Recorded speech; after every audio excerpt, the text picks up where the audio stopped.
Pendant tout le temps de l'interview, Corinne Massirow va jouer avec une pince à linge qui, dit-elle, lui ressemble, car si elle ne sait pas mordre, elle peut pincer très fort quand on embête ses potes. Dans le film Les Invisibles, elle joue la responsable d'un centre d'accueil pour femmes SDF, elle qui a connu la rue, la drogue et la renaissance par le théâtre. La première fois que je vous avais vu, vous m'avez montré votre bras. Vous disiez que vous étiez écorché. Ouais. Parce que vous étiez battu. Ouais. C'est vrai? Bah ouais. Mais tu vois, ça cicatrise. Les blessures cicatrisent, mais c'est bien, c'est que ça laisse des traces. Donc on les oublie pas. Contre qui vous vous êtes battu? Contre quelqu'un qui m'emmerdait. Qu'est-ce qu'on vous avait dit pour que vous en veniez Ah, c'est même pas moi qu'on l'avait dit. C'était quelqu'un qui était à la rue, et puis quelqu'un lui a mal parlé, et puis voilà. T'interviens ou t'interviens pas. Après, je veux dire, chacun, le matin, on est seul face au miroir. Ça vous arrive souvent? Non. J'aime pas quand on se fout de ma gueule, j'aime pas quand on me respecte pas, j'aime pas quand on respecte pas les gens qui sont importants pour moi, j'aime pas quand on respecte pas les gens tout court. Et ça, c'est une colère que j'ai toujours en moi, tout le temps. Comment tu peux pas être en colère quand tu vois des gens qui sont comme ça dehors, regarde, qui dorment là, juste devant un magasin? Et vous avez connu cette rue? Ouais. Tu peux pas te laver les dents, tu peux pas te laver tout court, à part aller dans un endroit, quand on accepte, tu vois, tu vas dans une gare, machin, tu te laves en dessous les aisselles, tu te laves, tu prends un... Vous avez vécu ça, vous, ça? Mais évidemment! Tu prends ce que t'as, un t-shirt, tu l'enlèves, tu le fous sous la flotte, tu vas dans les chiottes, tu repars, tu ressors comme ça, avec les gens qui te voient passer. Cette odeur que tu transmets, dors avec tes fringues. Bah, tu vois, tout le monde a fait ça. Tu te saoules la gueule un soir, tu dors chez des potes, pof, tu te lèves, ça pue. Voilà. Qu'est-ce qui s'est passé? Comment vous vous êtes retrouvés? Parce que vous étiez scolarisé, vous aviez passé un bac littéraire. Qu'est-ce qui fait qu'à un moment, vous avez décroché? Mais ça a décroché même bien avant ça. Je veux dire, c'est pas... pour certains, c'est du jour au lendemain, parce que tu te retrouves avec une faillite, parce que tu te retrouves avec un deuil, parce que tu te retrouves avec une maladie qui fait que tu sors du système. Vous, c'était pas ça? Moi, c'était pas ça. Moi, c'était d'autres raisons plus profondes, voilà, des choses qui me sont arrivées. C'est quoi l'héroïne pour vous? Bah, l'héroïne, ça a été une compagne de route pendant longtemps. Au début, je pensais que la cam, c'était une sorte de révolution, de rébellion, tu vois, parce que c'était un gros fuck au système qui existait. Et maintenant, je me suis fait niquer. C'était pas comme ça, en fait. À une époque, j'étais femme de ménage, parfois, où je gardais des gosses comme ça pour gagner de quoi pouvoir payer certaines choses, où je vendais mon cul.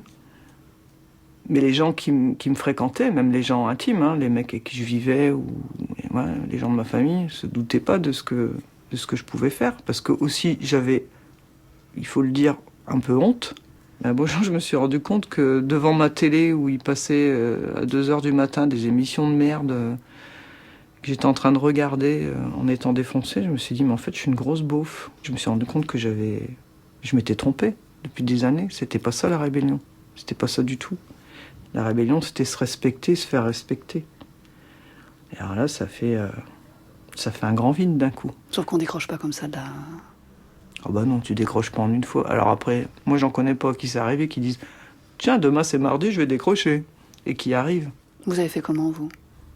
Sur des années, t'essayes, je sais pas, j'ai dû essayer d'arrêter 20, 30, 40 fois, si c'est pas plus. Le théâtre a joué un rôle dans cette remontée?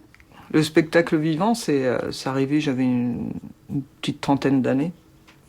Ça arrivait par hasard, et s'il n'y avait pas eu ça, moi je ne serais pas là, ça c'est sûr. Bon, ok, je suis clean physiquement, mais j'en suis revenu au même point, c'est-à-dire c'est quoi le sens de la vie, c'est quoi le sens de ma vie. Qu'est-ce qui s'est passé? Comment s'est Je passé me suis retrouvé sur un plateau de théâtre par hasard pendant une répétition.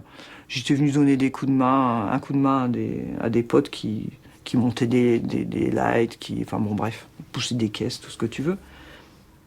Et puis, ce qui se fait beaucoup au théâtre, tu fais avant du training, c'est-à-dire tu fais des trucs physiques, des jeux d'acteurs, et la metteur en scène qui a dit plutôt que de rester comme des cons, venez participer au truc. Et tu te prends au jeu, puis ça devient drôle à faire, puis là tu fais putain, j'ai le droit, on me regarde, j'ai le droit, et on me demande de le faire. Et quand l'exercice a été terminé, J'ai dit, moi, c'est ça que je veux faire. C'est exactement ce qui se passe dans le film, dans Les Invisibles. C'est que t'es invisible et tu deviens visible aux autres parce que quelqu'un te rend visible. Dans le film, vous campez une responsable de centre d'accueil pour des femmes SDF. Tant qu'on n'a pas trouvé des logements à construire, des logements à réquisitionner, ce sera tout le temps le même. Moi, je crois qu'on les a, non? Oui, on les a. On a 190 lits dans un centre d'hébergement régional à Anatole France. Ouais, des lits, pas des logements. Hein? C'est des chambres qui permettent un accompagnement vers la réinsertion. Elles sont trop exclues pour aller directement dans un logement. Non, je suis désolé, votre centre se trouve quand même à 50 km de l'envol, ce qui veut dire faire 100 bornes aller-retour tous les jours, sans voiture, sans moyen de se payer des transports en commun. Quand vous avez commencé le cinéma, on vous a demandé de gommer un peu des aspects de votre personnalité, un accent. Ah bah oui. Donc j'avais à peu près 30 balais, tu vois, quand j'ai commencé à être comédienne, on m'a dit non mais t'as vu ta gueule, t'as vu... tu vas pas commencer à parler avec ton accent du Nord, que je peux très bien perdre si je veux, mais je ne veux pas le perdre. Tu vas pas... Puis en plus, toi, t'habites à côté de Douai, faut vraiment ni queue ni tête. Enfin, ça, je l'ai entendu. Il y a eu des concessions quand même? Bien sûr. Par exemple, là, cette concession. Je suis là aujourd'hui, maquillée, coiffée, dans ce palace pour parler d'un film qui parle des SDF, mais c'est des concessions. Il y en a d'autres, non.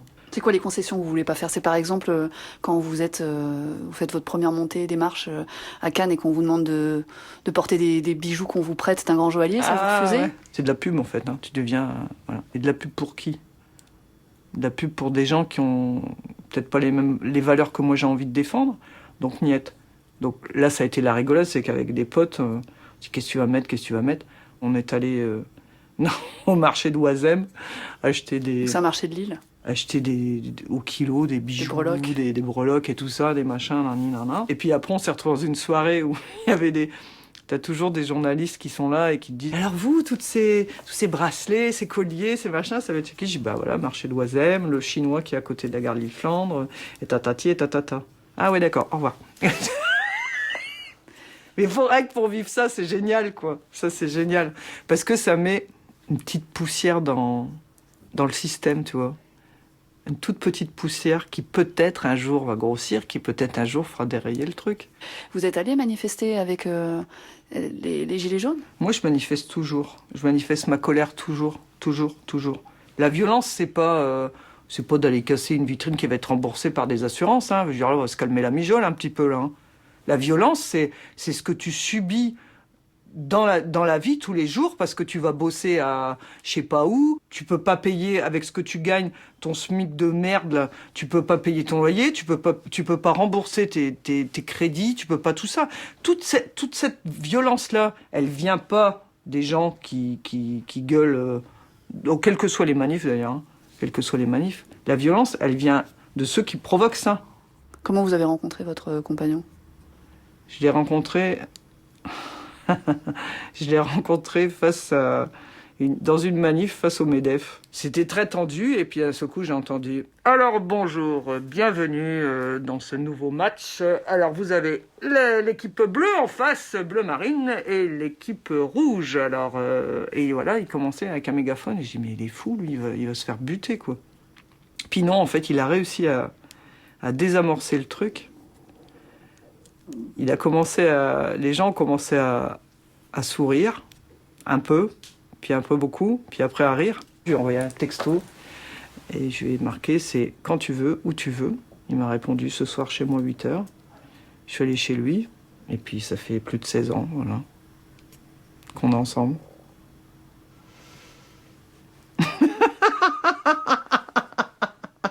Et c'est le premier mec avec qui je reste aussi longtemps.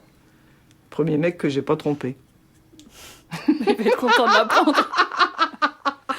Il n'y a pas un petit paradoxe aujourd'hui à être un personnage emblématique qui représente la gendarmerie, le capitaine Marleau, quand on a toute sa vie autant manifesté et autant été face à ces mêmes forces de l'ordre?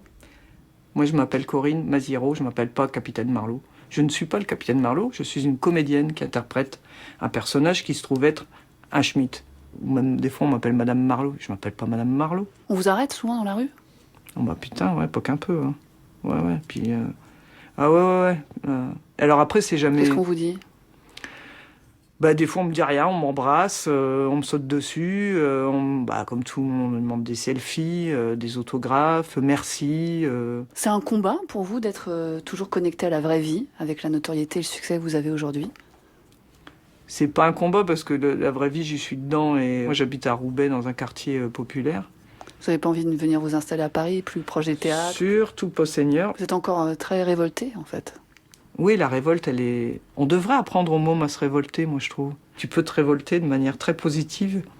Quand on a des débats avec les spectateurs comme ça après le film, il y en a plein qui nous disent ça. Ouais, putain, ça m'a donné. Ouais, j'ai la niaque, c'est bien. Je suis dans la merde, mais je m'en fous. Enfin, c'est pas je m'en fous, ça me donne le... Tu vois, le truc pour y aller, quoi.